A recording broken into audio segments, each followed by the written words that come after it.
Good evening, everybody, and welcome along to GPVWC. We are in the Ardennes Forest, Spa-Francorchamps, what is perhaps my favourite track on the entire calendar. 7.004 kilometres in length. It is the longest circuit that we visit, and we've got to do 11 laps, 22 laps if you count the two races around here.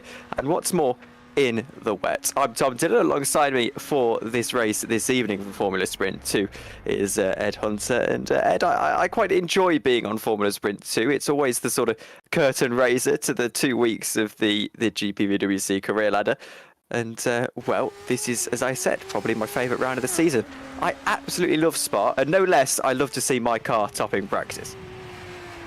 Yeah, absolutely. And as we just see Matthias Pichot, oh dear, just getting it all wrong through the fast sweeper at Prix, but just keeping it out of the wall. So a good, he did get on the brakes and just about stopped in time and kept the car in one piece. So Pichot doing a very, very solid job there as well. But yeah, Spa, it's absolutely a classic track, mostly unaltered since I would say about the 90s, 80s sort of time when a lot of the well, obviously apart from the bus stop, which is the thing that's probably changed the most over the years, but yeah, it certainly still has that the integrity, the feel of Spa-Francorchamps here in the Ardennes Forest. It's definitely been maintained. It still has that mystique, that kind of allure that gets people talking about those fast corners like Pujon. We just see Massimiliano Riboli go through now in the Alfa Sierra car, or of course the Eau Rouge Radion section.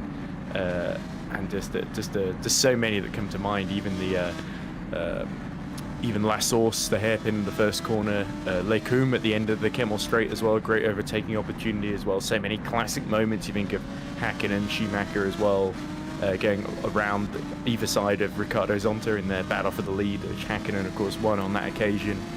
And yeah, in sim racing, it's also given us lots and lots of classic moments here in GPVWC. And I think FS2, as you say, the curtain raiser, the next step up from Academy, and where a lot of these drivers really get to prove themselves in earnest for a team for big points.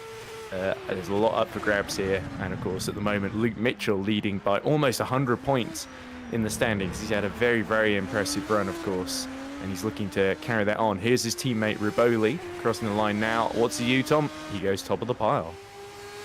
He does, and it looks like we're going to be in a drying session here, so lap times will start improving as we go on throughout the course of the next 10 minutes or so. This is Florian Hasse. He's green in sector 2, but 9 seconds off the pace of Massi Riboli, which I don't think is going to be a particularly impressive lap time in when all things are considered. Jorn Dix currently sits in second. He's 700ths of a second off of the pace. I know Mathius was telling me just before he went out that he was going to try an experiment on the dries. It certainly looks like we're going to be at dry conditions soon. Obviously, we saw how that didn't quite work for him. And, well, Florian Hasse here is going to go into the pits, and I imagine he'll get those wet tyres changed. That being said, William Panisi, who is in that Alfa Sierra car in place of Luke Mitchell, who's got a 95-point lead in the championship. He's just struggled a bit, hasn't he, on slick set? He has. It's an early call to go for the slick tyres here. Of course, the track's going to be changing, and as you say, such a long lap, 7 kilometres.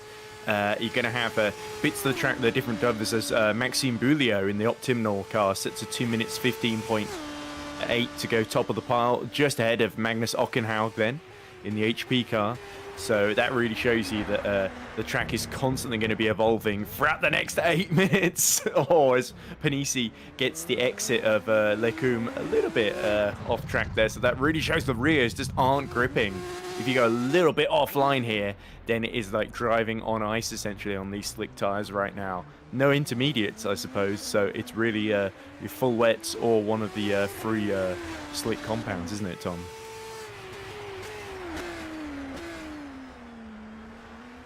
It is, Ed, and in fact, we've only got one slip compound in GP. Was that you pausing to check there, Tom?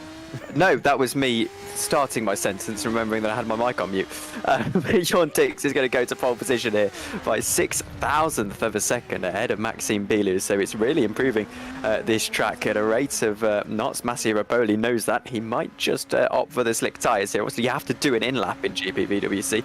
But yes, we only have the one set of slick tyres here in FS2. It is mainly because we don't have pit stop strategy, so there's no point in us having multiple compounds. Soto says, shout out to the cameraman Vincent. I always forget to shout out our producers. And yes, indeed, big shout out to producer Vincent Gutt. I apologise, I need to add that to the intro as a mainstay. As Magnus Ockenhaug is purple in the first 2 sectors, heading his way through that bus stop chicane. Now, that means that he's purple in the first 2 sectors, but he's also marginally down, I think, overall. Here he goes, crosses the line and goes to pole, so he wasn't 9/10 of a second. I think that's a little bit of a visual glitch on my end. It looks like it was a plus there, but it's in fact a minus, and 9/10 of a second. Matthews Pishkan, this is what I like to see. Purple in the first sector. We'll suspect on those slick tyres he'll be purple in the second as well. This is the perfect example of a track that is really, really starting to dry up. And now Terence Grech goes fastest in the Deltec by a 10th, just a 10th and a half ahead of Ockenhaug. And as you say, yes, great to see Piskazan challenging up there. It's going to go back and forth several times. At the moment, Lewis Dykes is the fastest of those, and the Team ING is qualified on the blue tyres, which I believe are the wets, while the green tyres that's showing on race view must be the dry compounds. I believe it's the hards or the mediums that they're all on, isn't it, Tom? Yes, it is the so green is the slick way round. Following okay, yeah. It's following that's gone for the dries. Yes, green is the slick as Matthews Pishkan goes up to pole position. He tops that practice session. First time he's topped a GPVWC session, and well, into this qualifying session right now he is top again. But it's going to be basically about who gets the lap in at the right time. And it's not a surprise that we're seeing a few people not out on the circuit just yet. Tom Parker down through to 32nd position. None of them have actually come out of the pits and braved the track yet. They are all out now, so obviously choosing this opportunity now that the rest of the cars have come out and dried up this track. Now they get a chance to take that less risk and just go through on the dries. Might also take a couple of laps with these tyres to get up to temperature. I wouldn't be, oh dear, there's Justin Ruan proving that it is still just a little bit greasy out there on the circuit as that rubber got washed away and is getting laid back down. But he comes into the pits, and that should be him out of the session. No, he comes back out. Tom Parker is going to jump up into pole position. I didn't think you were allowed to escape to the pits in GPVWC, but that's what he's done. So in fact, that will be his lap time deleted, I would have suspected. Back of the grid next race. Thank you, Vincent. A bit of a rookie error then, you're right, from Justin Royan, of course, one of our academy graduates there, driving for the Francorchamps team, which I believe are one of the newer teams in FS2, of course, as we see Piskazan setting another purple sector. So the guys that have gone for the dry tyres a bit earlier, they've braved it out through some of the trickier conditions, as we see Piskazan going a little bit wide there at the exit of Pif Paf chicane and approaching Paul Frere corner. But yeah, they're certainly reaping the rewards now, aren't they? As long as they can keep it on the island. We saw Justin Ryan failed to do that, and it really cost him dear because he was on a pretty strong lap up until that moment. But both the Arena games are 4th and 6th at the moment if Piskazan and Hajek, but Mateus is looking to improve yet more. Personal best in Sector 2, and now just the bus stop to go then. Needs to make sure he doesn't outbrake himself, gets the apex spot on there, and now back onto traction and into the pit lane. So it doesn't really matter anyway, Tom. No, but 4th is still a fantastic result for Matthews as it stands. As is 6th for Dan, actually. But here's Scott Mitchell-Marm looking to get himself back onto pole position. The absence of his brother. His brother wasn't at the last race I covered. I wasn't here last time out. Birthday arrangements with my younger brother there. But Luke wasn't two rounds ago and isn't here, obviously, today. So Scott Mitchell-Marm is carrying the Mitchell flag as he goes on through past that curve of Paul Frere and up into Blanchemont corner. Only green in that second sector. That's the first time we've really seen that in this session. Clearly suggesting that this track is a little bit drier than it has been before, and in fact isn't necessarily improving as it was before, as that dry line starts to take over the majority of the racetrack. Into the bus stop chicane, Scott Mitchell-Marm goes then, will come out of the final corner, and I would suspect this is going to threaten the top 5, but perhaps not the top of the order. In fact, it is a fantastic final sector from Scott Mitchell-Marm, a final sector of dreams, and he goes 0.2 of a second to the good.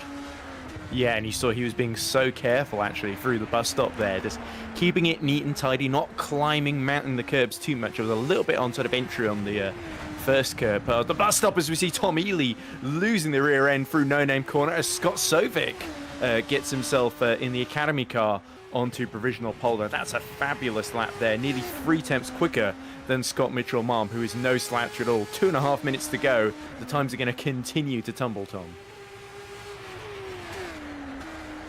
They will. I'm wondering if towards the end of this session it's going to get a case of the times don't necessarily tumble as much as they have been throughout the rest of it. And it won't just be a case of who gets the last lap is going to get pole position.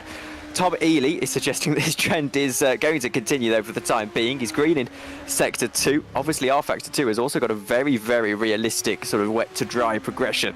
It's one of those things about this game that actually is really good. Will Ely be able to pull out a magic Sector 3, the same that Scott Mitchell-Marm was able to do? As we've got a GPVWC Academy 1-2 as well for the time being, unless Tom Ely can do anything about it. 1:48 to go. I would suspect he'll stay on the circuit and try and have another stab at this, even if he doesn't go onto pole position right now. Here he goes. Tom Ely crossing the line. It will be 4th, so a decent jump up, but perhaps not a jump up enough as he goes purple in that final sector. This is going to be an interesting last minute and a half. And, well, I don't have a track map directly in front of me. There you go. Lewis Dyke's going quickly. Yep, 2 purple sectors then. So the Team RNG driver just has to make sure he doesn't do anything too silly. Takes a very wide entry into bus stop as Ruboli sets a great lap there. Mabulio now gets himself up to the top of the time. So yes, as we predicted, continuing to tumble. Lewis Dykes now on provisional pole with just a minute left, Tom. So this is the absolutely crucial part now. A couple of people still going purple. Tuo Mella near the back of the field at the moment on purple middle sector. Patrick Magnussen has set a purple first sector. And there we go. It is Tuo Mella that is now taking provisional pole then. And here comes Magnussen.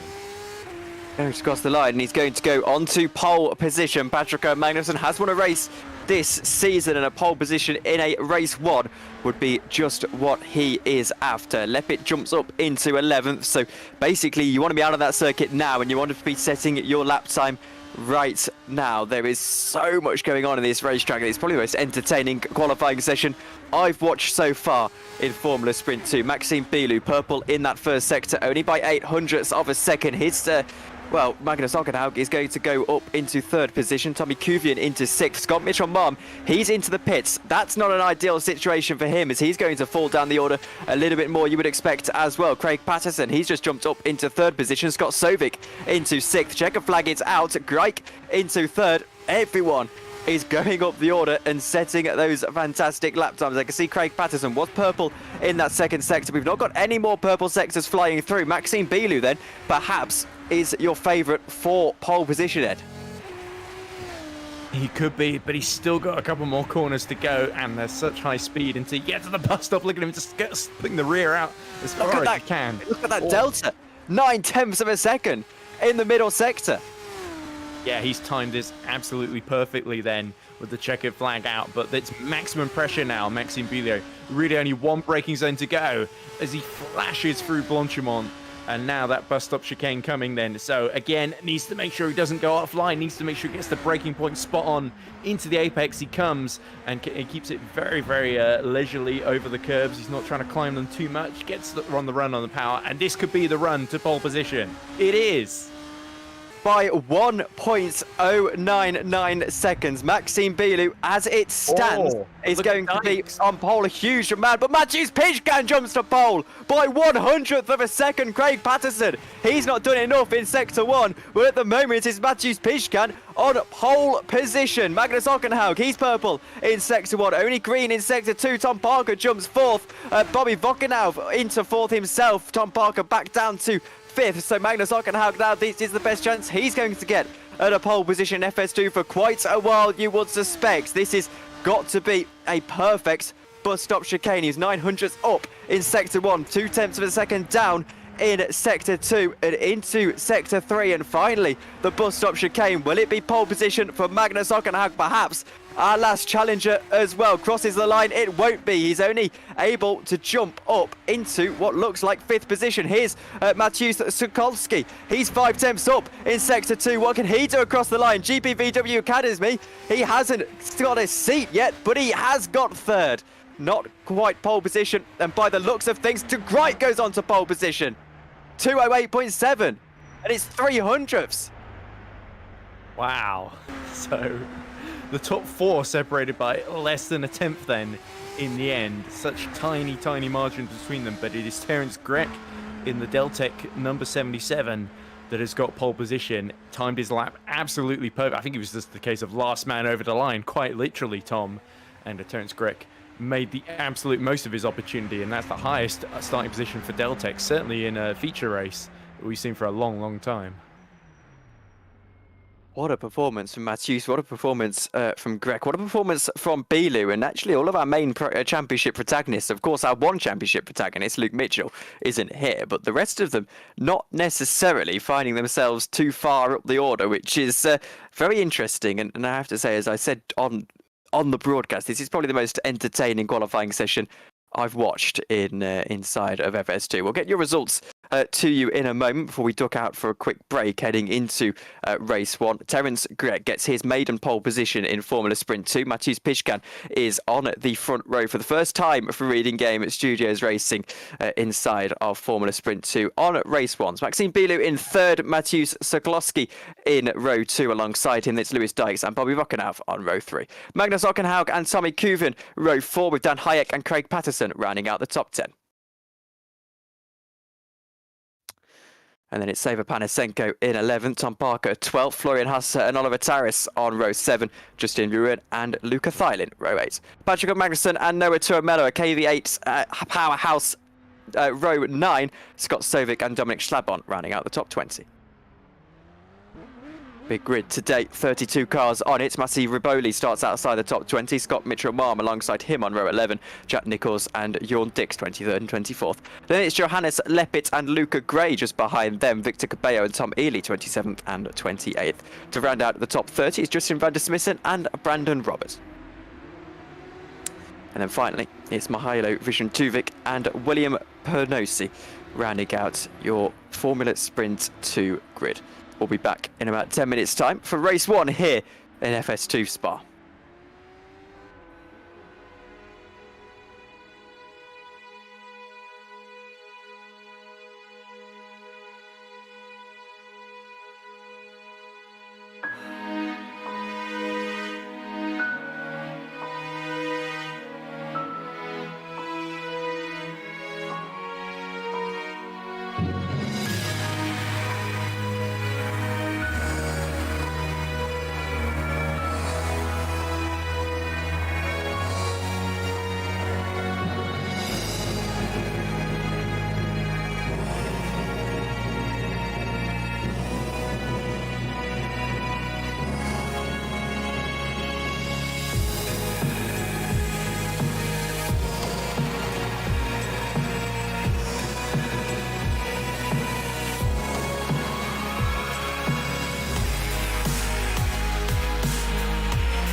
Welcome back to Formula Sprint 2, 11 laps of what looks to be a dry and sunny Spa-Francorchamps circuit, something we haven't been able to really say over the last couple of weeks if you've been following the racing around Spa, but 11 laps ahead of us. I'm Tom Dillon, Edward Hunter is alongside me, and well, Ed, it's a mixed up grid, a mixed up bunch. Everything about this, especially considering DRS will be enabled, is suggesting to me that this is going to be a very, very fun race. Yeah, it's certainly going to be unpredictable, of course, with Terence Grech setting that brilliant last-minute lap to get onto pole position. But yeah, you see some of the more fancied runners, your likes of Scott Mitchell-Malm, much further down the order, and they're going to have to really stay out of trouble, especially in the opening couple of laps when it's really going to bunch up. And yeah, if we've got a dry race ahead of us, it could be a very, very different prospect then.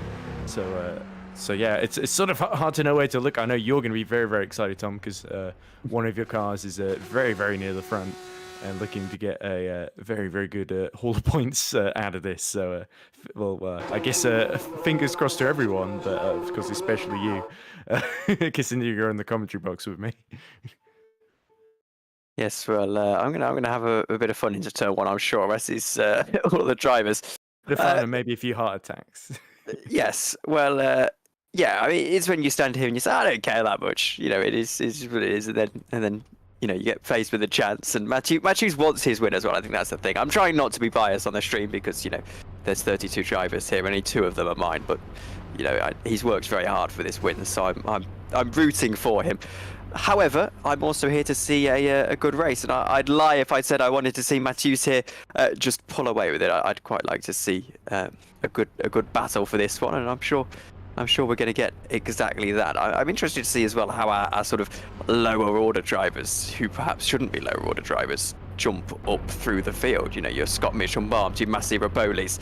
It's essentially a race 2 in a race 1. Yes, exactly. It's almost like we're going to get 2 race 2s of equal length, of course, both 11 laps, and it's a long track too, 7 kilometers, as Terence Grech leads away the field from Piskazan and Bulio as well. Keep your eyes on Bulio in the Optimal car, because he is going to be a real threat, one of the highest up of our sort of middle order front runners, if that's a term. So here we go, we'll get your order for you. Here is the starting grid. Terence Grech on pole position, Mateusz Piszkan alongside him, Maxime Bilou and Mateusz Sokolowski on row 2. And as we go into row 3, it's Louis Dykes and Magnus Ockenhaug, Tommy Kuvian and Dan Hayek, 7th and 8th.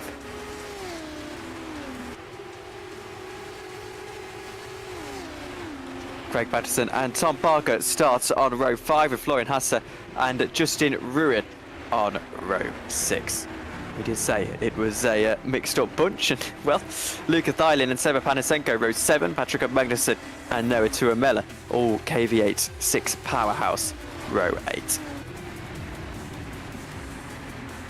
Scott Stovik is the highest of the academy drivers, with Oliver Taras alongside him, Red Ven Racing, Dominic Schlabon and Massimiliano Raboli are next up. Scott Mitchell-Malm and Jack Nichols, all Kings Racing at row 11, Johannes Leppit and Luca Gray just behind them. And it's Victor Cabello and Tom Ely, 25th and 26th, Justin van der Smissen and Brandon Roberts, 27th and 28th. Just 4 more drivers then on the grid ahead of this race 1. It's Mahayo Vishen-Trevik, William Pelosi, John Diggs and Bobby Vakanov. Now, Ed, I'll ask you the question that I always ask Jan when he's on this broadcast. Of all the drivers on this grid, which one do you think is going to walk home with the victory here? Well, it's tough to say, really. You give me quite a race to ask this question in. My heart is trying to say Piskazan from 2nd, but my brain is telling me Scott Mitchell-Malm is going to make his way down from 21st to win somehow. But I think there's a lot of potential candidates. It really depends who can make the moves cleanly and who can stay out of trouble, really. And so I think I might go for Scott Mitchell-Malm then.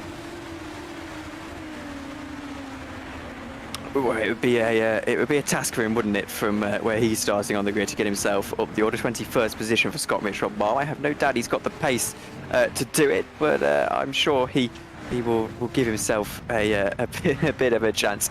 Here we go then. It's well, quite a mixed up bunch, and it's quite a spread out grid as they make their way around the bus stop chicane to round out this formation lap. It's one of the shortest runs down into turn 1 that we have on the FS2 calendar here at Spa. It's also the tightest turn 1 on the calendar into La Source corner. Then of course you've got turn 2, turn 3, 4 and 5, the Eau Rouge complex. Well, that is going to be very interesting indeed. 7 kilometers, this circuit, largest on the calendar, and we have the lights. And it's lights out and away we go. They were held for a while on the grid, and it's a good start for Terence Gregg. It's immediately a penalty for Oliver Taras as Matthews Pishkan looks around the outside into turn 1. Will hold on at 2-second position, only slightly. No, he won't, because he had a huge snap of oversteer into turn 1. Will lose 1, 2, perhaps 3 positions here. In fact, he just about loses the 1, so it's going to be Maxime Bilou up into 2nd position. Pishkan will run side by side into Eau Rouge alongside Matthews Szalowski. It's the 2 Matthewses. The GPVWC Academy car looks to make it 3-1. We have got an incident at Eau Rouge. Whether there's going to be anyone going off the road, I'm not too sure. Down there, it's 3 wide as they go up into the next corner. The lead comb of 8, 9 and 10. Here goes Matthews all the way around the outside to get himself back up into 2nd position. Stays on that outside line, and it's Maxime Bilou defending so well at the moment. Pishkan just about gets clear into that spot. In the background you can see that it's going to be Lewis Dykes trying to attack him for the 4th position with Matthews Sokolowski. There's yellow flags flying in sector 2. Not too sure what happened there, but otherwise it appears to be a very clean start as more moves. It's like Lewis Dykes around the outside into Pouhon. Yeah, and I believe it was Dan Hajek we saw going a bit wide at the top of Redion and going off track. So losing a couple of places there as Sokolowski really has to get his elbows out here to keep Lewis Dykes at bay there. But this is fabulous for Terence Gregg because Bulio and Pizgazan fighting each other has allowed him to escape a second up the road almost out of DRS range. So that's absolutely crucial then for Deltec for their chances of winning, because they need to build as big a gap as they can before any of the front runners start to get mixed up in this. And well, 11 laps at Spa is certainly a little bit more than 11 laps at circuits like Indianapolis. As here goes Dykes around the outside. He's going to get to the outside of Matthews Sokolowski, and he's going to get through on the GPVWC Academy driver. He's got a bit of work to do on the brakes and does it in due course. He gets through and into 4th position. You've got to be brave on the brakes into the bus stop chicane, and it's not the easiest thing either. 10 laps are remaining as we cross the line to finish lap 1. It's been a very poor start for Dan Hayek, by the way, down into 21st position. We've got a few more yellows in sector 3, and I can see Oliver Taras jumps into the pits to serve his penalty for jumping at the start. One of the red vent cars, that's Tommy Cuvian, I believe, or in fact, is it Tom Parker? I believe it's Cuvian. Yes, indeed. He's going to be under pressure by Luca Thailand as they go up through Eau Rouge, then into Radion. Thailand gets a fantastic run here down the Kemmel Straight. No DRS enabled just yet. That'll be on the next lap. Thailand is to the outside line, but it's going to be Cuvian who gets the slipstream on Craig Patterson and might just get the spot on Craig Patterson. Thailand has the overspeed on the both of them, but it's going to be Cuvian around the outside of Craig Patterson, not quite able to find the spot. And in the end, they stay reasonably line of stern. I think Thailand will feel a little bit hard done by there, the fact that he wasn't able to get through because he had such great pace. He'll try this time as they go down into the off-camber right-hander. Just about he gets through into Bruxelles. That was a very incisive move then from Lucas Thailand into Rivage as they exit no-name corner as well. But yeah, he's gained loads of positions. Started, I think, outside the top 15, and now he's running 8th then. So brilliant driver. Brilliant progress so far from the KKR driver, as we see Florian Hasse in the Optimnol really struggling to keep it on the track on the exit of Pouhon there, and just about collecting himself as he fights with Jack Nichols ahead of him. 7 tenths of a second is that gap at the lead of the race, 1.9 behind them. We're looking at Florian Hasse, who's got 9 tenths of a second to the next car on the road. The next car being Jack Nichols, who is up a fair few spots. That's 9 spots Jack Nichols is up over the course of 1 lap. So a pretty decent start for him on a lap and a half, I suppose. This is Victor Cabello, Massimiliano Riboli, perhaps not making the progress that he would have liked. I apologise, it's William Panosi. Riboli is down in 21st, so Panisi is going to have to go on the defensive here as Victor Cabello is looking at him. Down into Blanchimont, goes to the inside line, but it's just so tight into Blanchimont. Flat left-hander, you can't quite draw alongside there. I think best chance you have at Blanchimont, Ed, is probably around the outside, isn't it? Quite possibly, yeah, as we saw Lewis Dykes, Victor Cabello's teammate, so wonderfully demonstrate earlier. But Pisgazan sits fastest lap of the race, 2:05.8, 10th quicker than Terence Gregg ahead of him. So the gap, as you said earlier, now down to just under or around 7/10 then. As we see, is that Panisi going wide on the exit of La Source? But Dykes now having a go at Bulio for a spot on the podium, and he gets through easily down the Kemmel Straight there. Nothing that the optimal car could do. Our DRS has been enabled on this lap, so the driver is obviously getting a massive helping hand down the straight, as Johannes Lepit is about to find out as he goes all the way around the outside into Les Combes, stays around the outside. In fact, it's a pretty staunch defence from Dominic Schlabel. There's not much you can do about that sort of drive. Wouldn't be doing that a few moments ago when it was a wet track, but Levitt is able to find the space and the grip on that outside line to get through on this occasion. So, well, as we have these DRS trains start to form, this is what is essentially Formula 3 racing for you. We get these massive trains of cars that all chop and change under the DRS, but with people like Jack Nicholls trying to make progress without DRS, that might prove to not be the case. Here is Jack Nicholls. He's very, very fast, and I don't think it will be long before he gets past Patrick Magnussen. And, you know, Jack Nicholls does this as well. He has a few rounds where he's a little bit quiet, then one of the rounds, all of a sudden, you seem to only have your cameras on Jack Nicholls. Yes, he's certainly had his difficulties this season for more reason than one, but great to see him really having a much stronger run than the last couple of races, as we see a lot of move going on ahead between Parker and Koivunen. So the two teammates at Cap Clay swapping there. As Sokolowski has a real problem getting on the brakes there for bus stop behind Craig Patterson, and that could potentially allow a Filin to attack him. Oh my word, what's gone on there? It's like the cha-cha slide into the bus stop chicane, and there's 3-4 cars all getting sideways, and well, it looks more like a traffic jam on the M6 rather than anything I've seen in a racing circuit before. But it's going to be Bobby Vakanov who gets the better of it all. Dan Hayek is looking around the outside of Tom Ely. They make contact, and well, in the modern day, it would be Dan Hayek onto the gravel there. We haven't got that version of the track here. This is still the Prix 2022 layout of Spa-Francorchamps. And, well, we look at Dan Hayek getting a mighty run. We also have a look at Dominic Schlabon getting a mighty run. This time it is going to be on Johannes Lepit. They're going to make it 3 wide here as Seba Panasenko is alongside as well. Tries to get his way, threading the needle through the middle, and he does exactly that. He'll only get 1 spot from it. Johannes Lepit losing 2 spots in 1 corner, and in fact might lose a few more here. Hayek, he makes contact, that time with, that was Craig Patterson, wasn't it? And that's Patterson. Yeah.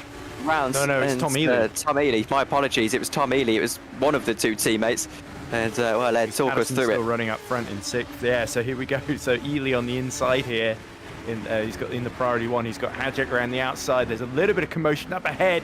There we go. Hadjek just slid and made contact with Ely there. So that was really unfortunate. I don't think there was anything any of them could have done once they got on the brakes there. No, and perhaps one that the stewards will have to look at. This is lap 1. This is the madness that happened around here, and the reason why Dan Hayek is so far down the order. Looks like he's having a few problems into that corner throughout the course of this day. He hit there. But yeah, potentially so. And well, that is going to put you down into 18th position, isn't it, with the amount of cars that stream past. Disappointing for Dan. He's been struggling with the car all day long, and I imagine that's a frustrating way for his race to start. William Panisi, well, fair play to him, because he has been driving a pretty quiet race throughout the first lap, and there he goes. Never mind, he gets a little bit of contact. I don't think he'll mind too much. He's able to come through relatively scot-free. Yeah, well, certainly compared to the RNG that flipped over there. I think he did. Yes, that went through pretty nicely. Everything's relative, Ed. Now into P1, more that Mitchell Norman front wing in the background. And that's Tuamelo's race ending then. That's a really unfortunate and messy first lap for him. Yeah, well, to put it lightly, that's red flag come back tomorrow in in real life. I'm afraid to say. Oliver Tarras, well, what trouble was he in over the course of the first lap? And there you go. He was trying to get to the pit lane, I believe, serving that drive-through penalty, and has either lit up the rear tyres or done something that's forced him to end up facing the wrong way. Locked wheels with one of the KKR cars. That's that's probably a better explanation than what I had. It just happens in particular sim racing games, not necessarily in the real world. But here's Luca Gray getting a better view of that. Did they lock wheels is the question. Yes, it looks like. No, they didn't. Oh, I think he lit up the rears. So yeah, that's Oliver Tarras doing that. Well, let's. I think we'll go back to live pictures in a moment to see that it's 6 times per second between our race leaders. Where are they heading through? Heading through sector 3, aren't they? So 9 times per second to Lewis Dykes behind as well for Mateusz Piszkan. So it's going to be a three-way battle for the lead. We're halfway through, just about, into this race around Spa-Francorchamps. Top 5 at the moment, Greg, Piszkan, Dykes, Bilu and Ockenhaug.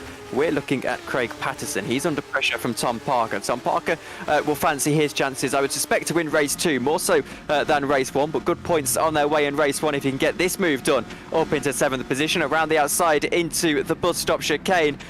So dangerous to do that with the way this corner is cambered, and Parker just about makes his way through. I can't describe to you the car control required to make a move there. The car goes so floaty.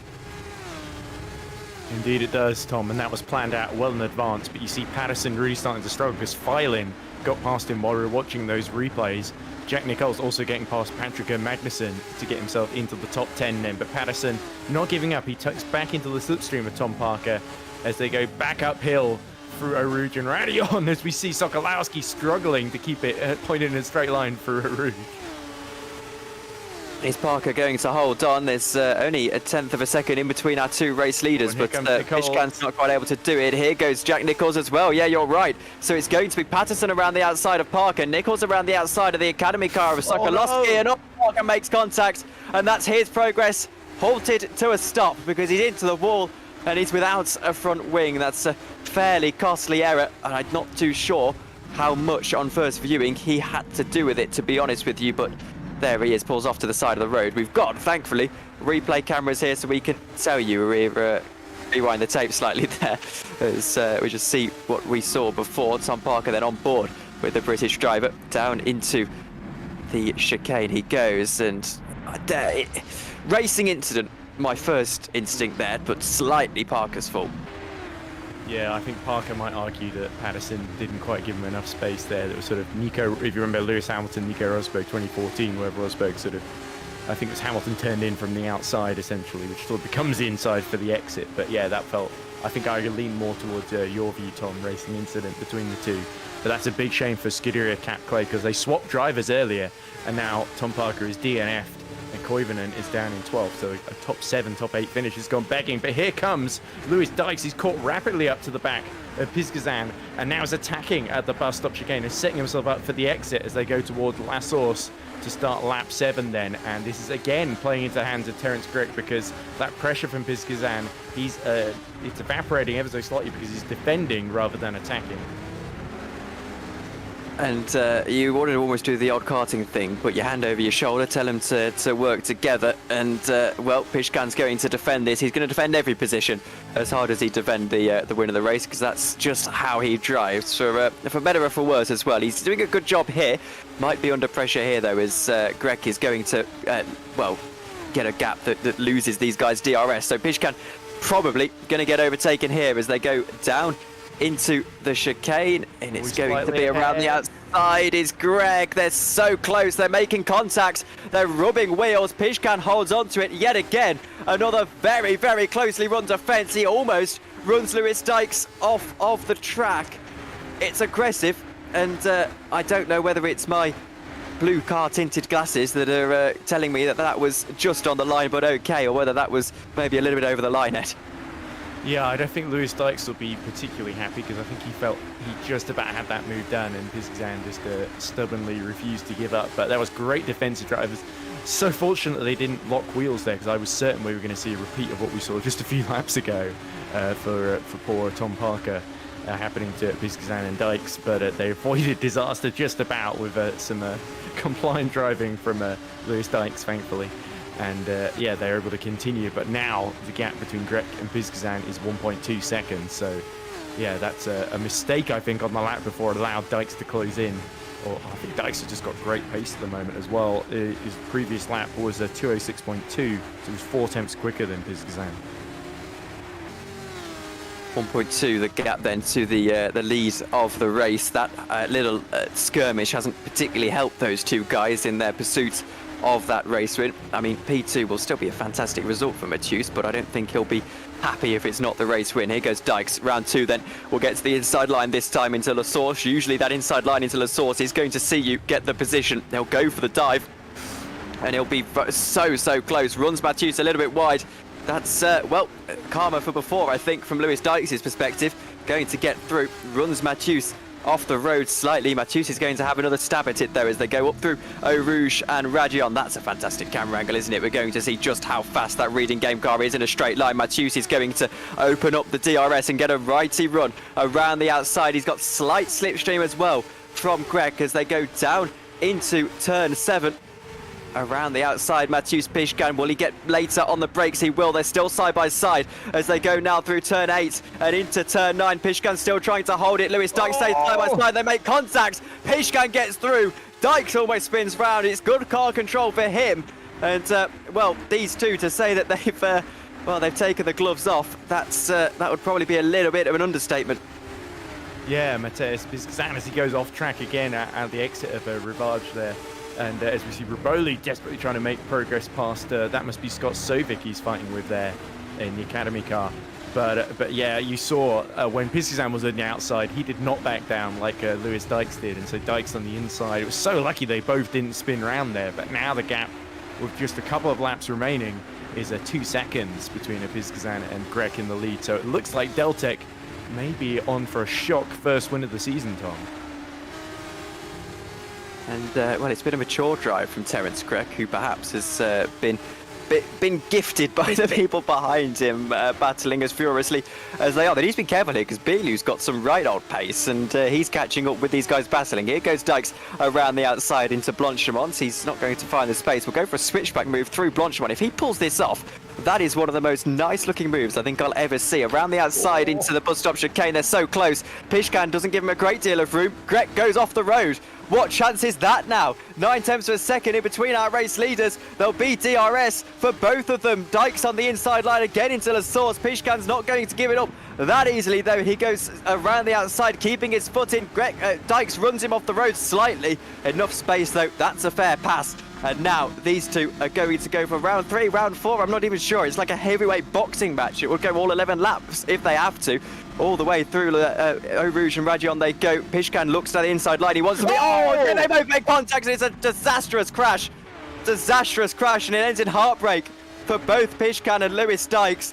And there'll be some fallouts over that a little bit afterwards. That gifts Terence Grek the win, gifts Maxime Belu a podium. And I dare say, well, that was totally and utterly avoidable.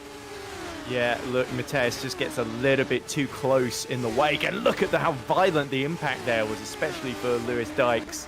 Did not expect that to happen at all, just got that horrible tap from the rear, and that's a terrible feeling. As we see Patterson and Jack Nichols were also fighting at the same time. This is the mistake for Terence Grek the previous lap then. Does he just outbrake himself? Yeah, just cannot slow it down, and almost he does spin into the bus stop. So yeah, a 2-second gap went down to just about 6 tenths or something like that. And thankfully that collision has sort of allowed him to build the gap back up again to Bulio, who now runs second with Ockenhauer in third. But yeah, that collision has dramatically changed the shape of this race then. And Grek, he's sort of been let off the hook from that mistake then, because unfortunately Mateusz Piskazan has made an even bigger one. Well, I'm going to be totally honest. I think Pishkan was perhaps a little bit too aggressive there, and I mean, you know, let's not lie to ourselves. I think he'll say himself that it was probably his fault in hindsight, that incident. But you know, we tell them to drive aggressively, and I can't blame him for doing so. But it's a shame that it's ended like that. We've still got a fantastic race on though here for 5th position, for 7th position as well, because well, Florian Hasse has. Oh no, never mind. He's into the wall. He's still a Jarno Opmeer there. Not quite in the style of Jarno. Yeah, that's a big shame, but it gives Magnussen back the place. Oh, yeah. That's not going to help. Front wing has a harder company as well, Tom, so that's not great either. But the whole lap now in that optimal car with no front downforce. 2 laps, isn't it? To make sure he doesn't take off through Radion here. Oh dear. Do you know, actually, this is a side point that I perhaps shouldn't go on a tangent like this in a sprint race, but in the old 2013 cars, 2010 cars, whatever, we're on R Factor 2, if you go on the Nürburgring, they do actually take off without a front wing, and I wonder if we'll see that here with these Formula 3-ish cars. But 2 laps to go in this race, a lap and a half really from where the race leader is. That's going to be a difficult run for Florian Hasse. He's got a little bit of a gap though to the cars behind. So in 14th position, he maybe can hold on to this. It depends how he goes about it. He'll be fast down the straights, I can tell you that. He is. It reminds me of Alessandro Maggio in Saudi Arabia, where unfortunately on that street circuit he tagged one, I think it was Bulio as well actually, he's only second at the moment now. Bilio made contact and Maggio got penalty for that because he just didn't give way with the missing front wing and no downforce in those high-speed corners. So yeah, it's going to be middle sector is going to be absolutely horrible then for Florian Hasse. But here is Craig Patterson, who's not given up in his battle with Jack Nichols for 5th. We did see Nichols get through earlier, but now just a final lap to go. The gap up front between Grech and Bulio, 1.9 seconds. So Terence Grech is this is going to be a win that he did a lot of the hard work in qualifying, but credit to him, he made one mistake in this race and he just about got away with it. And it's very difficult to lead at the front, especially for the Deltec driver who's not had much experience of that this season. And Terence really has stepped up to the plate then, as we see the rest of the field starting the final lap. And, well, Grech hasn't got a long time to go before he can taste victory for the first time in the GPVWC. This is a battle going on. It's Scott Sovic involved with Florian Hasse and Johannes Lepis. And, well, actually, there goes Florian Hasse all the way to the outside line. He's going to pull into the pits here, isn't he?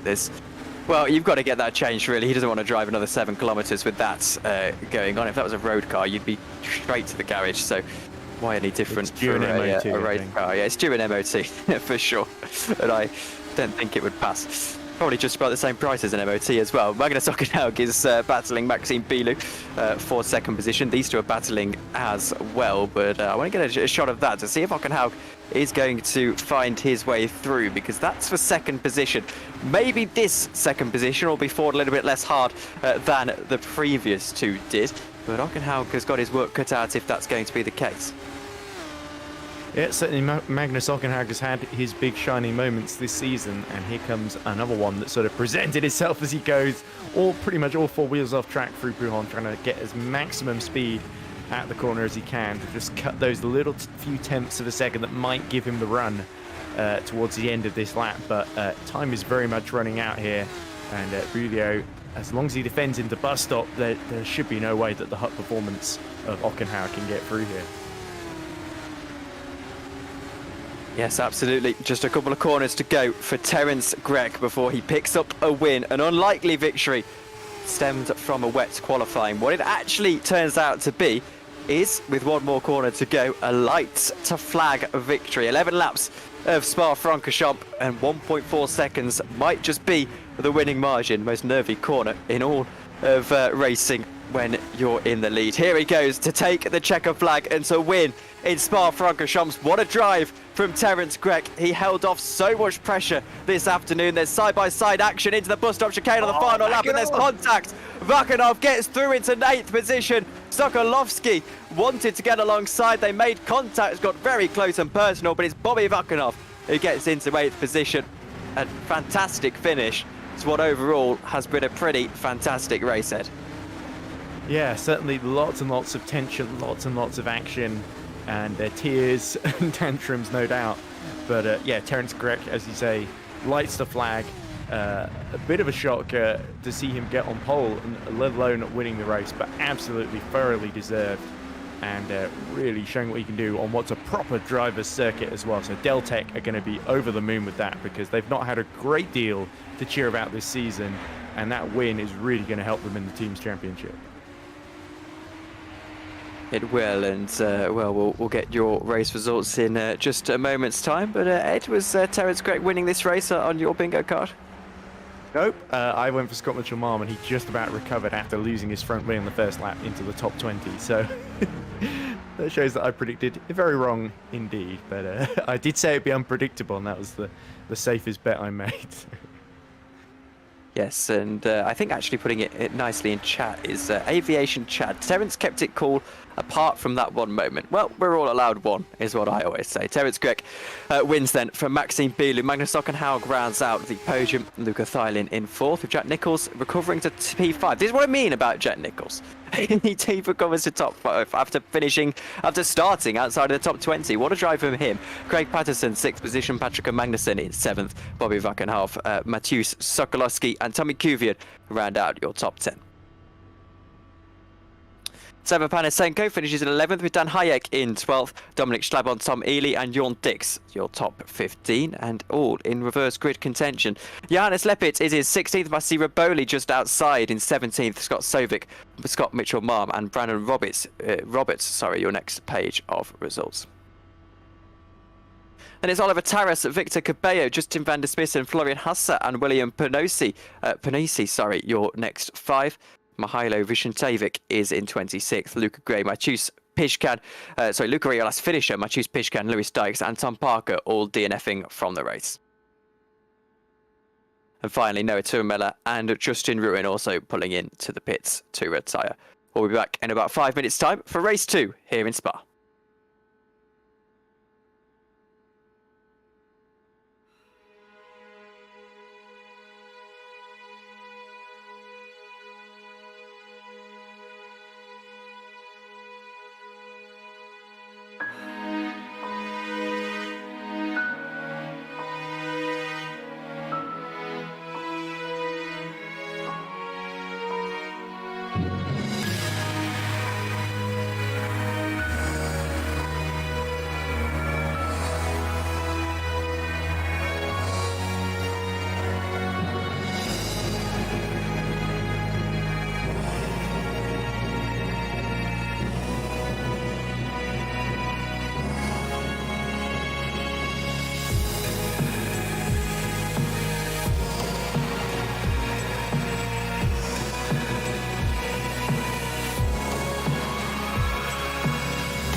Welcome back to FS2, everybody. We had a fairly interesting race one, a fairly controversial race one, and well, we're going to have a fairly interesting race two. 11 more laps of the 7 kilometres circuit that weaves its way through the Ardennes forest ahead of us. And well, Edward Hunter is alongside myself, Tom Dillon, once again. Ed, welcome back to the box. I know this isn't your first FS2 experience, but well, I would wager perhaps your best so far.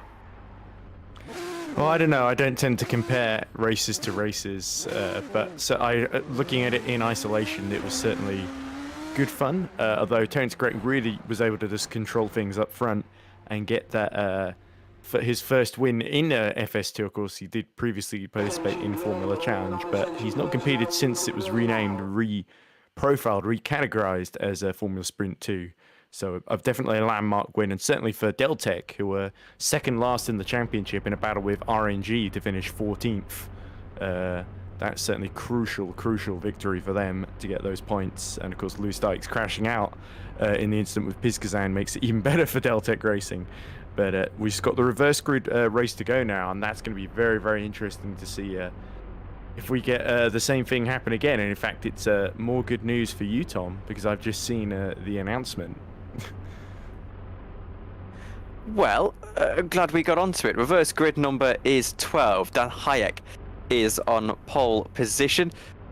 Well, it's going to be very interesting, isn't it? And putting me through an emotional roller coaster today. For what it's worth, I've had a chat with Matthews. Him and Dykes seem to be, I believe, blaming the car's hitbox. So at least they're not blaming each other for that one, and saying they're going to work together to get themselves through this order and try and hope. Well, I say work together, try and just sort of be nice to each other this time. It's like I imagine it's a little bit like what your beaver scout said when you have to tell two of the beavers that just had a fight to just calm down and work on this project together. Well, there's usually only one of them that starts the fights. Everyone else is pretty nice. But without wanting to point any fingers at any parents that might be watching. but yeah, and it's mainly Cub Scouts I'm a little bit more, because they're the older ones. They should know better. But yeah, you're right. There tends to be a little bit of a... You do need to work on the whole reconciliation thing sometimes. But these drivers, they're mostly like adults, or at least very, very elderly teens. So they've got a pretty decent head on most of their shoulders. A little bit of calm reflection in the break in between races tends to give some perspective. But anyway, halfway through the warm-up lap already, so I'll stop chatting and let you get on, Tom. Yes, well, let's quickly go through the grid. Dan Hayek is on pole position, Seba Panasenko alongside him on row 1, Tommy Kuvian and Mateusz Sokolowski on row 2, Bobby Vakanov and Patrick Magnusson row 3, Craig Patterson and Jack Nichols are row 4. Running out your top 10 is Luca Thylin and Magnus Ockenhaug, Maxime Bilu and Terence Grech, 11th and 12th.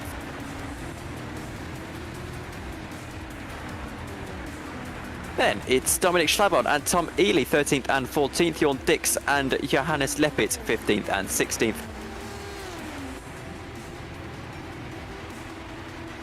Massi Raboli and Scott Sovic on row 9. Scott Mitchell-Marm and Brandon Roberts rounding out your top 20. Oliver Taras and Victor Cabello, Justin van der Smissen and Florian Husse, 21st through 24th. And I have to say, this better hurry up this little graphic, because we're rather pressed for time, as William Pernosi in 25th, Mihailo Vishentuvic in 26th, Luca Gray and Mateusz Pishkan 27th and 28th. Only one more page of starting order. Louis Dykes, Tom Parker, Noah Tuamela and Justin Ruan rounding out your grid. Now, Edge, your first prediction didn't quite come to fruition, though to be fair, neither did mine. I'll ask you same question again. Race 2, who's your winner? I think I might go for Seba Panasenko, because I thought he did really, really well in qualifying, was a bit unlucky in race 1. And I think he's definitely got the pace in second on the grid, although on my timing screen, Dan Hajek seems to have disappeared, so hopefully he'll reappear at some point. So I think I still see him on screen leading the way through the bus stop chicane. So yeah, I think Panasenko in the VMS Sun Edits has got the pace to get through and probably hold on. And in fact, there, I don't see Hajek on screen. That's really worrying, Tom. Yes, well, that's certainly a bit of a well, that makes it right even there. more bolder prediction, I guess, for Panasenko to win from what's effectively now pole. Yes, well, it's Seba Panasenko starting in second position. Our first poleless race in GPVWC Formula Sprint 2, and there's going to be no waiting around, because we're going to get to your lights in just a moment's time. Here we go.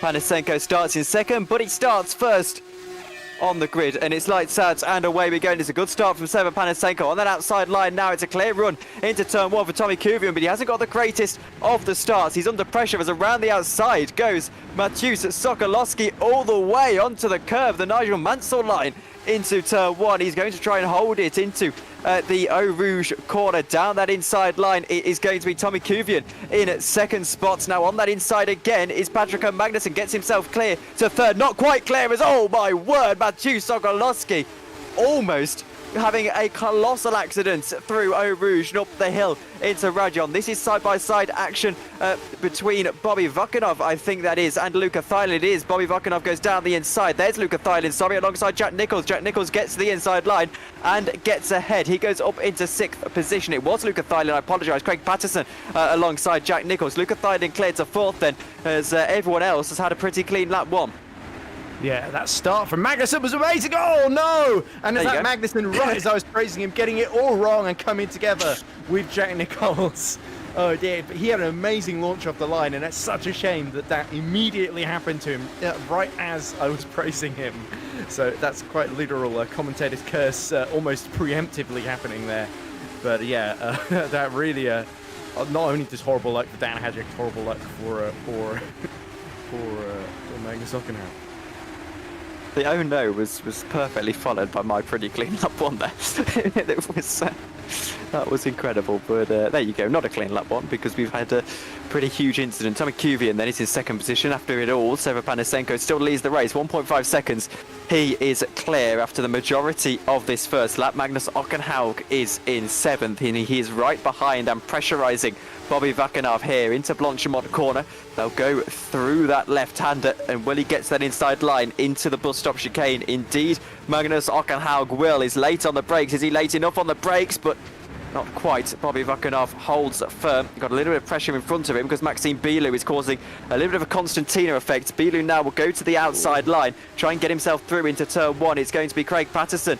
He is attacking. Here he goes around the outside. Will he go for the switchback move? No, he won't. It's a difficult corner to do that. We've got side-by-side action for 2nd. Luca Thailand gets clear to 2nd. Without DRS, Tommy Kuvian will try and come back at him over the hill and onto the Kemmel straight. Over the hill they go into Radion corner, and both of them absolutely fine through there. Kuvian understandably gets the run. He gets a lot of slipstream as well. Slipstream so powerful around this racetrack. The only DRS zone, you don't really need DRS. There's a car on the grass in the background. Tommy Kuvian gets himself back up into 2nd position, but hasn't got the move done just yet. Has to break around the outside. Yellow's in sector 1. Kuvian holds on to it. Patterson's round and spits himself back right out onto the racetrack. Collects his teammate as well. And everyone else streams through. There's a carbon fibre wing flying everywhere. And all the way from hero to zero for Craig Patterson. His wing's okay, his car's intact. But that was just... Patterson and somebody else was trying to go 3 wide for 4th position. It was always going to end in tears, I'm afraid. And 2 of them ended up coming through. Vakanov, the only one coming through unscathed, I think. Wow, already, by the way, already we have got 6 DNFs in this race. Nichols, Dykes, Leppit, Parker, Dix and Magnussen. And of course, as well, pole sitter Dan Hayek, because this was 3 wide into Lake Com, and that was never going to end up working, was it? And Craig Patterson goes round and he comes back out. You can't see there. That is awkward, but he comes straight back out into Tom Ely, his teammate, who was side by side himself. Yellow flags, I suspect, weren't flying on the screens of the drivers all too soon there, and there's nothing Tom Ely can do. There's nothing Craig Patterson can do.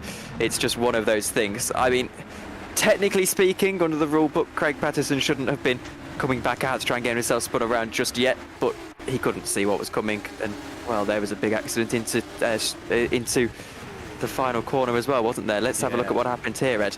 Yeah, Jörn Dix really loses out here through the bus stop then. So does he just light the rears up? Does he get collected by... gets a really poor run and then gets collected by one of the Hut Performance cars, doesn't he? Oh! And there's just an absolute bonfire because the track is like blocked with 2 cars going sort of sideways. And Jörn Dix, unfortunately, was just a passenger from that point. Yeah, so on the priority 1s, that's Tom Ely, has a little bit of a slow run. Dix slides it a little bit. And then, he just he was trying to avoid and he just got collected there. And then suddenly he's going backwards and trying to just keep it in a straight line. Will swaying side by side there like he was on a boat, so it's interesting. Let's see what happened into Lake Com then. This is another accident, is it? Justin Rurian is involved. This is actually the 4th. It is a separate accident. Alpha Sierra car corrected. That was, I believe, William Panisi, and in fact, it looks like it was. My word, this has all been very controversial in the first few laps. Indeed it has, but Panasenko now he's actually set fastest lap of the race, although that's just been beaten by Luca Filan. Jorn Dix, by the way. Sorry, Ed. Jorn Dix has said that his HDMI cable popped out and that his monitor turned itself off. Ah, that would explain why he was so slow on the exit of bus stop there. Well, it's a scary moment, isn't it? You don't want to be blind in a race car. I saw it happen to one of the race clutch drivers in a Formula Sim racing event one time, and they went on to win. I can't remember that guy's name off the top of my head now. It was a Hungarian driver, I think. Christoph Zell, that was it. It happened to Christoph Zell, and it happened on the main straight of Bahrain, so he was able to just about but there's a difference in it happening halfway down the main straight of Bahrain and coming out of the really technical bus stop chicane. As part of Francorchamps, as we're about to see a freeway battle here between Riboli, Van der Smissen, and is that Sokolowski there? No, it's Sovic, sorry. Just gets out of the way for the pair of them, and now he's stranded on the outside as Van der Smissen and Riboli get really physical here through the chicane. And, well, clear with DRS goes Dominic Schlabon. That's probably the easiest bit of DRS he's ever going to gain. And what is that dive bomb down the inside? Van der Smissen with a dive bomb of the century on Massi Riboli, who loses out to Scott Shovic as well. I would hazard a guess and say that Massi Riboli is not going to be particularly happy with that. Van der Smissen came from a while back there and, well, might just get overtaken once again, this time by the GPVWC Academy driver of Scott Sovic just behind him. Riboli's going to try and make it 3 wide, and indeed they will. Van der Smissen doesn't necessarily give him the space, and Sovic, by the looks of things, doesn't quite have the straight line speed. Riboli's on the inside. Van der Smissen tries to cut him off. Riboli's still going here. They make contact, and it was always going to happen. Sovic gets collected as well. And they looked like making contact there. I think Van der Smissen, that was a bit ambitious to sweep through around the outside. He didn't quite have enough overlap, in my opinion, but I guess we'd have to see a replay. But amazingly, Scott Mitchell-Malm, who started 19th, is now up into the top 8 and setting fastest laps of the race. Riboli goes down the inside, and Van der Smissen totally turned in on him. Yeah, Riboli didn't really have any space to do anything to get out of there. He can't call up Dr. Spock and teleport, can he? Yeah, I don't like weighing in after my second viewing and first one for that angle, but that looks like it was totally Van der Smissen's fault. Yeah, let's not be too dismissive of Justin Van der Smissen, because he's still in 14th, could still recover in this race, get some decent points out of it. But here is Sokolowski now, recovering himself and chasing down Mateusz Bizgazan, who's actually had a very tidy run up to 11th at the moment from near the back after his incident in the first race. We see yellow in the second sector. Not sure what that is in relation to. It's for Sovic, so Sovic I think has hit more trouble after his incident. But Sokolowski now DNF'd. There we go, so Sovic out of the running, which is a big shame for the GPVWC Academy driver then. So we've got to keep our eyes on this Sokolowski-Bizgazan battle though for 11th place, because Sokolowski looks very, very keen to make up a position immediately then into La Source, and Bizgazan leaves just enough room as they go side by side on the exit, Tom. And, well, Pishkan left in the space, didn't he, for that dive bomb, and back around the outside goes Sokolowski. They've got a bit of company as well from Oliver Tarras in the Red Ven racing car through. Ready on they go, and this could get 3 wide. This could get tasty, particularly with how Matthews likes to race. Tarras is on the outside line. It is 3 wide, all the way up into Les Comps. Who is going to get the best of the late breakers? Not much space for Oliver Tarras onto the grass. Pishkan just a nose ahead, but around the outside and sliding is Sokolowski. Pishkan's off the road, Tarras is off the road, and oh my word, into the wall is Sokolowski. There was no contact between them, he just lost the car by himself. Well, in that particular instance, no contact, but before that, there was a little bit. Timed. Tarras got bumped into La Source. Bizgazan and Sokolowski bumped into each other at Lacombe, and Oliver Tarras missing his front left wheel. So yeah, that really did not turn out well for him at all here. So here we go, he's trying to go through down the inside while those two battle each other, and unfortunately he ends up on the grass and into the wall, Tom. So it's just really unfortunate for both him and Sokolowski. I'd like to get that view from Sokolowski. Here we go, producer Vincent reads my mind, and there you go, he loses the car by himself. Basically drive Matthews off the road, to use that term, and there was contact between them. I apologise, I didn't see that on first viewing. I thought he'd lost that car because he was on the outside and perhaps his tyres had already overheated. There was a little touch of contact between the two of them, and that just sent Sokolaski round and into the wall. So there you go. I'm not really sure what to make of it all. All I can say is this race is well, getting rather tasty. We're just about over halfway through. We've got 5-6 laps to go in this one. And look at that DNF list. It has gone to 8 cars, has it? 1, 2, 3, 4, 5, 6, 7, 8. It has.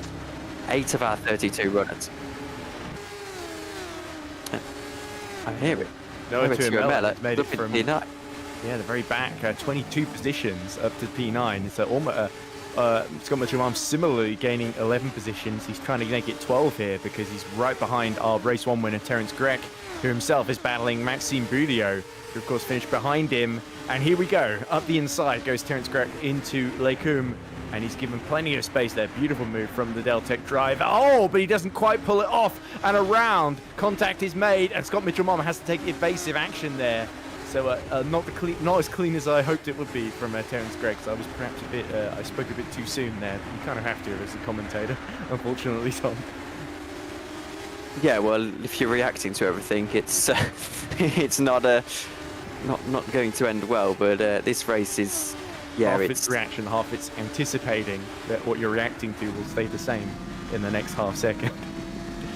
Well, here is Terence Grech in Louis Hartley's car. He won the first race, his first win since 2019 in, well, what was formerly Formula Challenge back when he won. Through he goes, and he's a little bit of a slide there is, and then, he's just, that is such a racing incident. That's a word of the day. Yeah, it's one of those things because you can see Boudiot sort of saw his opportunity, dive for what would become the inside for the next corner, and this is another replay then we're going to see. And I think full marks to Scott Mitchell for seeing what was happening in front of him and getting right on the brakes and not making it a freeway accident. Here we go. And look, he immediately just swerves out of the way. Well, I wouldn't want to be a driver right now on this track. I really wouldn't. These races are the most horrible to race. I'd love to be Panasenko because it's all going his way at the moment. Don't say that. Why has he said that? Yeah, as a commentator, you do kind of have to say things, Tom. Anyway, here we go. This is Riboli by now. You're Vincentovic.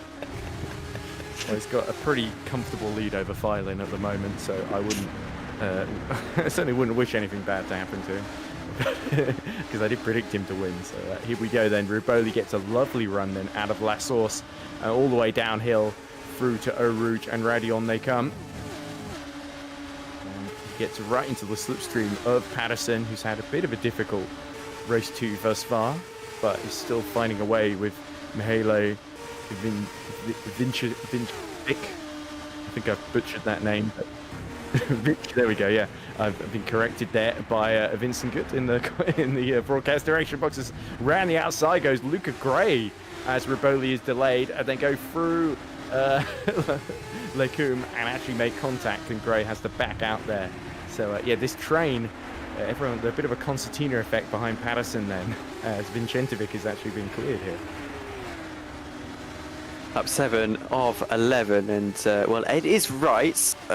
It's going to be totally our fault if he does go on to have an incident in this race, but Seven Panasenko has got a 2.7 second lead. It is, by all accounts, a pretty comfortable lead for him at the moment. Let's have a look at what happened to Brandon Roberts. He's now DNF'd from the race. So, oh, sorry, this is a replay, I'm sure, is it not? Because he's DNF'd from the race, and indeed that is why. That looks like a disconnection to me, Tom. Yes, I'd agree with that. Now, this is live pictures, I believe, and it's Scott Mitchell-Marm. No, it's not live pictures. It's something that happened to Scott Mitchell-Marm for in 7th place at the moment. Is there contact? And yes, you bet there is. And a little bit of a hop, skip, and a jump as well, back into 7th. Yeah, Scott Mitchell just running out of space there, and Terence Grech being pretty robust in defence, as we've seen him earlier in this race too. But I think that battle's going to run for a while then, as his Vizcazan has got himself into the top 10 then, and is now under attack from Dominic Slabon in the RNG car. So Slabon is going to get a pretty good run here, and we're going to see more defensive driving from Vizcazan. Well, it's SG Racing, not RNG, sorry. Yes, It's pretty well, similar livery, so I got them mixed up there. Pishkan can, well, I imagine, defend rather hard here for 10th position, but there's going to be a mighty old run for Dominic Schlabon as they go up into turn 7, lay calm the chicane. He'll go to the outside line. Pishkan will give him the space, but he won't quite be alongside Dominic Schlabon, so it's more of an inviting defence than anything from Mathieu Pishkan, just letting him know that he knows he's there. And in the end, I think Schlabon will have to wait for either later on in this lap, of course, down into Blanchemont, or indeed just stay behind until the Camel Straight again. Luca Gray has got Vicentijevic behind him. He's got Massi Raboli just ahead of him, though Raboli has got a nice little bit of pace, and he's unfortunate. Oh dear, there's a car off. And this time it's Craig Patterson for the second time in this race. He's down 10 positions already and loses out on a couple more there, down into 17th position. We can see what happened to Craig. I suspect this is just him losing it on his own. The tyres get a little bit worn towards the end of this race. And onto the grass he goes, gravel slightly. That's not where the incident happened. That just a lock up of the rears. I think the tyres may be starting to get a little bit off, although I'm hearing that there's a little bit of rain from Shimon Frelick. I'm not too sure. We are seeing the rain icon on race view. Track temperature 37 degrees at the moment. It might have come a little bit too late though for people to switch to wet tyres. So we had rain in qualifying. We get rain right at the end then. So it's going to be absolutely lethal on offline in the last couple of laps then, Tom. Lethal online as well. This could really throw a spanner into the works. We've got, what, 3 laps left in this race. 3 laps around Spa-Francorchamps is a long time for there to be a little bit of an incident, and I think the person, if I was someone like Tom Ely right now, I'm the pits and I'm putting wet tyres on. I'm just taking that gamble because by the end of this lap it could be potentially a wet track by the end of it. Look at how much it's coming down. There's so many English phrases to describe rain this heavy that I could write a book about it. Here's Bobby Vakanov looking for the podium, and at this stage with the DRS still enabled, which is rather risky actually. Obviously race control don't have much control over that. Scott Mitchell-Marm is going to hold off Terence Grech for 6th position, so he moves up, and in fact Terence had passed him on the previous lap, so that is Scott Mitchell-Marm back up into 7th or 6th, and now back around the outside goes Terence. He won't be able to find the space just yet. It's going to be interesting because it might be a case here of we find ourselves heading into that final lap where it is wet conditions. However, the question is, how much time can you lose over the course of 7 kilometers? Exactly, that is always the trade-off. I always think back to, for a real-life example, 2008 Belgian Grand Prix, where it was exactly this sort of scenario, where a couple of people right at the end pit for inters, but the leaders all sort of stayed out, and it was just hair 'em, scare 'em all the way through to the end between, I think it was Kimi Räikkönen and Lewis Hamilton, of course, before there was some controversy post-race, if I remember correctly, but it doesn't really matter particularly for example I'm talking about. But Scott Mitchell-Marm finally getting through. Now Grech under attack from Tuo Mella, who's looking to make it 24 places gained from where he started on the grid. Although one of them was, of course, poor old Dan Hadjic, who didn't even start the race from the reverse group poles that he had been drawn into. So I think Dan Hadjic, the definition of unlucky today. But look at that. Terence Grech not giving up yet, going absolutely full beans through Blanchemont to try and put pressure on Scott Mitchell-Marm and keep Noah Tuomela at bay, as Bulio is still in touch with these 3 as well. Penultimate lap of the race, and there's a real chance here for Noah Tuomela to go down the inside of Terence Grech, but he's not quite able to. Oh no, he is able to find the space because it's a bit of a late lunge. However, with that little bit of a wet line forming, not able to get the drive on the switchback. We'll see as the rain has stopped, so it might be a slight false alarm here. They'll go up through Eau Rouge corner for the penultimate time in this race, and Noah Tuomela might be able to help himself to 7th. Oh no, it's still a little bit wet though. That is a fantastic save at very high speed. Yeah, exactly. We've seen a lot of people struggle with that as Vakanov snatches 3rd from Tommy Koivunen. And Koivunen had been holding station on the bottom step of the podium, keeping Vakanov about half a second at bay. And Vakanov has decided, right, as the rain's going out, I'm not hanging around, I'm going for it. And now he's got Lucas Filin right in front of him. So this could be another great result for Bobby Vakanov in a race too. We saw him finish very high up in Montreal as well. Just a lap and a half to go, a lap and a half for Seba Panasenko to make sure he holds on to this race win. And, well, that's going to be a little bit of pressure as we have a slightly greasy track. And I say slightly because this track isn't really that greasy at all. This would be Saber's first win. I apologise. Let me double check that fact because I was on the wrong page. This would be his first win inside of FS2, at least for this season. And, well, it would come in good time as well. He's going to start the final lap in just a moment's time. Bobby Vakanov, of course, you see there in a podium position. And now not too far away from Luca Theilen, who just sits in second himself, and a little bit of DRS for Bobby Vakanov, and he's going to find himself in with a chance into that final lap of helping himself to a second spot. If you look further down the order, I wonder if Scott Mitchell-Marm is going to hold on to sixth, or in fact Terence Grech is going to see what he can do in terms of getting himself back up into sixth. Of course, he's under pressure himself from Noah Tuamela. One more lap to go of Spa-Francorchamps, 7 kilometres of racing, and Bobby Vakanov, well, he's in pursuit of that second spot, Ed. Yeah, and crucially, he's going to get DRS on Lucas Theilen in this final lap then. So Lucas Theilen is going to have to defend with everything he's got then, going on that run down the Camel Straight into Lecum. But here we go. Vakanov needs to make sure he keeps the pressure on and runs as close as he can. Doesn't get too close, though, because we've seen what can go wrong here. And the DRS is now wide open. He's going to pull to the outside, so it's going to have to be the long way around. So Theilen very much defending here. They're going to be side by side then into Lecum, Tom. But Vakanov, if he breaks late enough, he might just get him. No, he has to go off track there and needs to be careful not to lose the car completely. But there we go. There wasn't quite enough grip there to pull that one off on the outside. Well, he's lucky to get away with that one. Really, really lucky indeed. And, well, as they go through into Bruxelles corner, he's probably got one more chance. This is just showing how the track is ever so slightly slippy at this stage in the race. And it's if they got out onto the track now, they'd be able to adapt to it. It's the fact they've been driving on a dry track for the last sort of 2 hours or so that they find themselves struggling that little bit to adapt, I would suggest. But Seba Panasenko only got a few corners to go now before he wins the race. Bobby Vakanov, he's only got a couple of corners to go before he has his final chance at second spot. His yellow flag's in sector 2. Don't see who went off there. Let's have a look at Bobby Vakanov, because this is his last chance as they go up into Blanchimont. Will he be able to get that slipstream? You can see the rain coming down ever so slightly at Spa-Francorchamps.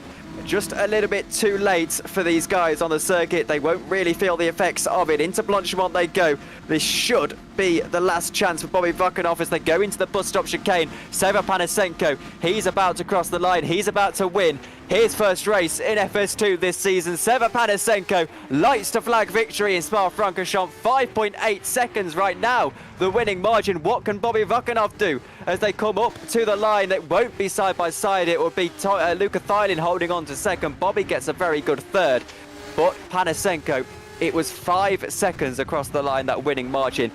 That is one of the most mature drivers I've ever seen him do, and that's Justin van der Smissen spinning round and losing out on 12th position at the last opportunity. Well, he'll be frustrated with that one, but crosses the line in 13th. Yeah, so joy for one of the VMS Senate cars and frustration for the other, sadly, but at least both of them have got race 2 wins on the board this season, with van der Smissen winning early in the season at Saudi Arabia. And I only remember that because I was commentating on that race as well. But here we go. There is Will Panisi subbing in, of course, for Luke Mitchell. Now just finishing the race down in 19th position. So certainly he's had his adventures today, but getting home, finishing in the top 20, I think will get him a couple of points, if nothing else. Well, it's a replay of what happened to Justin van der Smissen, who got himself into a little bit of a difficult spot, and he just runs it deep. Oh, there you go. That corner, for those who aren't aware, is it's cambered ever so slightly funny. It's really awkward, and sometimes you just go into that corner, the car gets so light, and particularly when it's slightly slippy, that it's sort of crowned, isn't it? Yeah, crowned is the word. That's a good word. That's a good word. Greg Patterson, he got spun around. And, well, what a torrid race too he's had, I'm afraid to say. I really feel bad for Craig Patterson. I think that was him calling it a day. Yeah, I think he just had enough at that point, and it's somewhat understandable, isn't it? But there we go. The rain well and truly falling, but it certainly doesn't dampen Panasenko's parade, that's for sure, Tom. Absolutely not. And in chat, I apologise because I think your username is different to your actual name. It says I won in Saudi. I'm just double checking that that's not Seva Panasenko. Okay, so the Saudi Arabia results aren't on the on the screen, aren't on the spreadsheet. And if I was at Saudi Arabia, then well, I didn't see who won there. But anyway, that's the rather wet 72 car as the rain has just started to come down. I think he might finish runner-up. I'm getting mixed up. I think Justin Van Smith was runner-up to Jan Dix, actually. That's what I'm misremembering. There we go. I thought it was Panasenko telling us that he won in Saudi Arabia. I was like, well, that sort of ruined the call across the line. But anyway, we'll get a few interviews. I don't think we'll get through all 5. I think we'll pick three of them. And well, let's have the results first before interviews. I'm getting ahead of myself. Seva Panasenko wins. Luca Thylin in second. Bobby Vakanov, Tommy Kuvian, and Magnus Ockenhau, your top 5. Then it's Scott Mitchell, Marm, Terence Gregg, Noah Tuamela, Maxime Bilu, and Matthews Pitchkan rounding out the top 10. Schlabon, Hassa, Van der Smissen, Raboli, and Gray round out the points with Mahalo Vishentuvic in 16th, Justin Ruin, Tom Ely, William Penosi, and Victor Cabello rounding out your next page of results. Just after that, it's Craig Patterson DNFing. It was, well, believe it or not, 12 DNFs. Craig Patterson, Brandon Robert, Matthew Sokolowski, Oliver Taras, Scott Sovic, Jack Nichols, Lewis Dykes, Johannes Leppit, Tom Parker, and Jorn Dix. Just your first page of DNFs. And your last 2? Well, your last one was Patrick Magnussen, and technically speaking, Dan Hayek was a DNS after disconnecting in the race. Let's drag first time race winner for a while, at least, in Terence Gregg, as we see the Italian Grand Prix next up. That is on the 29th of August after our summer break here at GPVWC. Hello, Terence. Welcome along to the stream. Very, very well done. Your first race win on your return to Formula Sprint 2. Technically your Formula Sprint 2 debut, if we're not counting Formula Challenge, but I think we will for the purpose of this. Really good drive, and welcome back. Yeah, hi Tom. Yeah, thanks. I mean, that was like unbelievable. I didn't expect that at all. I mean, yesterday morning, like I didn't even know that I'm gonna drive this race here. So yeah, like lack of practice, everything. But yeah, like I'm really proud that what I did first race. So yeah, I'm really happy with that. And I know you were a reserve driver for this round. I'm not too sure what your calendar's looking like. Are you thinking about maybe trying to get yourself into a full-time seat later on this year? I really wish, but because of work and everything, it's a bit difficult, unfortunately. But yeah, maybe, but who knows? We'll see. But maybe you'll see me in the grid. Well, in terms of the immediate future, then, have you got any more reserve driver days planned, or is that you just one and done? Yeah, thanks, Tom. Thank you. See you in a bit, Terence. Thank you for joining us. Okay, thanks. Cheers, Terence.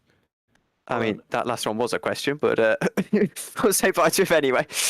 And probably drag in next someone who finished very highly indeed in Bobby Vakanov. Bobby, welcome along to the stream. I'm going to pass you over to Ed. Ed, take it away for this interview. Hi, Bobby. Well done on the P3 in race 2. Obviously, wet qualifying. Everything was a bit mixed up, and you did pretty well to survive a lot of chaos in race 1. Race 2 was the big opportunity. Again, more chaos at the start. You survive, and then made that late move on Tommy Koivunen. It seemed like Tommy Koivunen, you were half a second behind for a long time, and then Tommy just didn't see it coming right at the end there, and you were able to snatch the podium away from him. Talk us through it. Yeah, I was going very well even in race 1. Like I started like in literally last place, but I was able to avoid the chaos and like get used to the race rhythm and get myself comfortable. Like made it up to P8, and then at race 2 I had pace that sorry, I had pace that was even surprising for me. I didn't think I would have podium pace, but it went well. And like for the most of the race, like you said, like me, P2, P3, and P5 were going around the same pace all the time, but at the later stages of the race, like I think I managed my tires well. So I was able to gain a bit, get in the DRS zone just in the last laps, and I managed to get Tommy. I was hoping I could get I could get P2 in the last lap also, but that didn't work out. I braked too late. Yeah, it was a valiant attempt to get past Lucas Filin nonetheless. And Bobby, it really feels like from my point of view, I decided to come and commentate on FS2, not because Jan Grankvist couldn't be here, but simply because I missed commentating on you, Bobby, from Academy early in the season. Yeah. And it really feels like you've got to grips with this FS2 car, especially in the race twos. You're, as it was in Academy, you're always taking advantage in those race twos of starting a bit higher up the grid. And you're always able to either defend or attack as needed, it seems. Yeah. It's just works out for me in race too so often. I don't know how, but I'm happy I can provide a show. Absolutely. Well done on another podium, Bobby, and I'm sure there's going to be plenty more before the season's over. Thank you. So congrats, and we'll see you next time at what was the next race again, Tom? Italy, that was it, on the 29th of August. Yeah. That was Bobby Vakinov, and I think we've probably got time for 2 more interviews. First of all, because he's been waiting very patiently, Will Panisi. Will, welcome along to the stream. First time I've seen you racing in FS2 for at least quite a long while. First of all, how are you? And second of all, how did you find it on what was a bit of a baptism of fire? Well, thank you, Tom. It's been definitely an experience. As you said, I think my last race in FS2 or FC as it used to be was in 2012. It's more than a decade ago. Coming back in Spa, coming back in mixed conditions was definitely interesting. I think some up and downs. I'm pretty satisfied about the racing. It was consistent. I didn't do any mistakes. I was always facing the right way, and I brought it home with all the bits of carbon that they're left with. I think qualifying was the biggest disappointment because I completely got the timing wrong. Finished my final lap with still 2 minutes to go, but obviously not enough to go all the way back and do another lap, and that's when the massive track evolution was. So I missed out on that one, but I think he wouldn't have had much of an influence on the final result. And I have to ask you, Will, 2012, your last race. I was 6 years old, so it's a lot of time ago. I was 11 not. years. Neither was I, Will. Why come back now? Well, as you know, I've had a few outings in Academy Series. I've had some coaching. I've had actually sim racing coaching. I know that my recent results may not really display that, but I've made some steps forward, massive steps forward. Obviously, I'm not ashamed to say my quality and my consistency, especially, were not good. But I've been working very hard with my coach recently, and I made some steps forwards. Obviously, maybe not in pure pace, also in terms of pure pace, but more in terms of racecraft, in terms of consistency. And obviously, I had a lot of fun recently in the Academy Series. And now the Academy Series is on a break. There was this opportunity with Tom's team to race in Belgium, and I just could not let it pass. Well, thank you for joining us, Will. It's been a pleasure watching you race, and hopefully see you out again soon. That was Will Panisi, and I think we'll drag one more in quickly. Noah Turamella? Yeah, there you go. I was going to go Noah Turamella, and Ed, you can have a chat to him. Right, so we're now joined by the driver who in race 2 went from, I think, the very, very back of the grid all the way to 8th, I think gaining 23 places at the very least, possibly 24 if unless I've miscounted. So Noah, take a bow. That was excellent drive in race 2. I know race 1 didn't quite go to plan for you, but it was the most challenging of conditions in qualifying, and certainly must feel good to get a amazing comeback drive in the second half of this weekend race day. Yeah, race 2, that's where really only the good parts came in. Race 1 was, well, kind of a train wreck from me. I try and avoid someone crashing, I go into the wall. Then there's this one small part where the medical cars can come out and stuff. My rear left clips onto it and my wheel comes off. So that's annoying. Yeah, who put that there? There's yeah, no need for medical car in exactly. R-Factor. Yeah, it's annoying. But race 2 was, yeah, a lot of crashes and stuff happened in front of me, allowing me to get by nicely, which got me up to P8. It could have probably been P7 if I didn't have a moment readily on there while trying to get past whoever was on 7th. But other than that, I'm pretty pretty happy. sure it was Terence Grech who won race 1. Possibly. In the Deltec you were fighting with there. So, yeah, I think it was him, yeah. No, that I think about it. No, you weren't fighting against you were fighting against some pretty big names, definitely, in the race, and Scott Mitchell-Marm and Terence Grech there. Yeah. So certainly it's been up and down this season for KV86 Powerhouse, if I remember correctly. Yeah, yeah, that's your team. Yeah, it's the purple car. Yes.